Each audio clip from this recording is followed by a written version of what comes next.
যৌথ বাহিনীর অভিযানে হবিগঞ্জ ও বরগুনায় জামাতের সাবেক নেতাসহ আটক 14।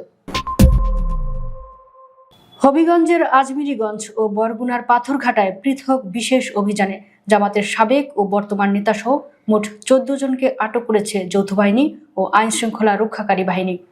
হত্যা ও সহিংসতার মামলায় পরোয়ানাভুক্ত আসামিদের গ্রেফতারের চলমান অভিযানের অংশ হিসেবে এসব আটক করা হয় বলে জানিয়েছে পুলিশ। হবিগঞ্জের আজমিরীগঞ্জ উপজেলায় শনিবার ভোরে যৌথ বাহিনীর একটি দল জলসুখা ইউনিয়নের শঙ্খমহল এলাকায় অভিযান চালায়। অভিযানে জামাত ইসলামীর সাবেক এক রুকন সহ 2 জনকে আটক করা হয়।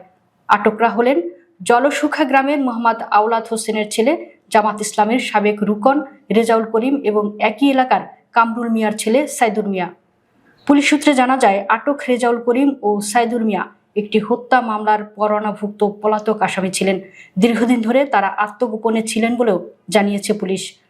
আজমিরীগঞ্জ থানার ভারপ্রাপ্ত কর্মকর্তা বিশ্বজিৎ পাল আটকের বিষয়টি নিশ্চিত করে বলেন, আটকদের বিরুদ্ধে একটি হত্যা মামলার গ্রেফতারি পরোয়ানা ছিল।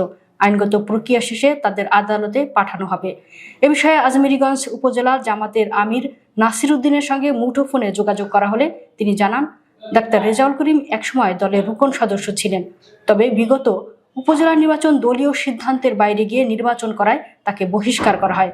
বর্তমানে তিনি কোনো সাংগঠনিক পদে নেই, যদিও 5 আগস্টের পর দলের কার্যক্রমের সঙ্গে যোগাযোগ রাখছেন। এদিকে বরগুনার পাথরঘাটা উপজেলায় পৃথক অভিযানে পৌর জামাতের আমির বজলুর রহমানকে গ্রেফতার করেছে আইন শৃঙ্খলা রক্ষাকারী বাহিনী। শনিবার সকালে পৌর শহরের ইমান আলী সড়কে অবস্থিত তার মালিকানাধীন একটি ফার্মেসি থেকে তাকে গ্রেফতার করা হয়। পুলিশ জানায়, বিএনপির 2 নেতাকে কুপিয়ে গুরুতর আহত করার ঘটনার দায়ের করা একটি মামলার আসামি হিসেবে বজলুর রহমানকে গ্রেফতার করা হয়েছে।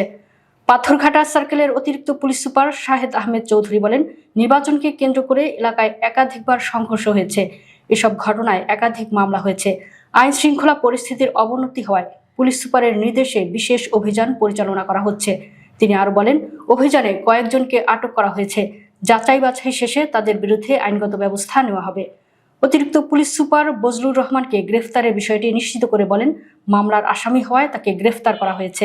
এছাড়া শুক্রবার গভীর রাতে পাথরঘাটা পৌর এলাকার বিভিন্ন স্থানে অভিযান চালিয়ে যৌথ বাহিনীর আরও 11 জনকে গ্রেফতার করেছে। পুলিশ জানায়, গ্রেফতারকৃতদের অধিকাংশই সাম্প্রতিক সহিংসতা ও বিশৃঙ্খলা সৃষ্টির ঘটনায় জড়িত বলে প্রাথমিকভাবে ধারণা করা হচ্ছে।